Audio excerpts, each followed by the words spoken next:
Okay, I'm back 7th grade, so I did a walkabout and I did a quick little sketch. Now when I sketch, not gonna lie, I'm pretty messy. That's why I tend to label some of what I'm looking at. So I went and I saw some branches outside, some little purple flowers popping up in the yard, rhubarb in the garden. That's always the first thing to show up.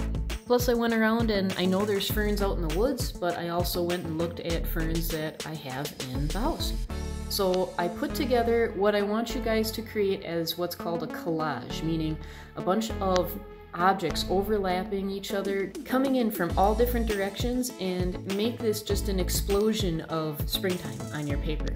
My next step is, what I'm going to do is taking this plan that I have on my construction paper on version 1, I'm going to be drawing everything that I kind of sketched out here, maybe in a cleaned up version, because again, I'm a messy sketcher, and I'm going to be drawing out everything that I see with my bottle of glue.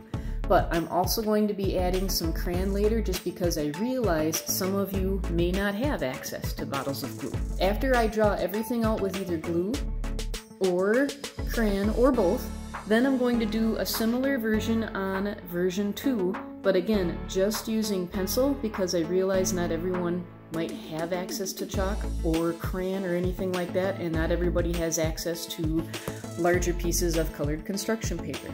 If you've got smaller pieces, you can tape them together. Again, for this version, I'm going bare bones, whatever you may have at your house that's kind of standard for supplies. So again, I just took 2 pieces of notebook paper and I taped it together.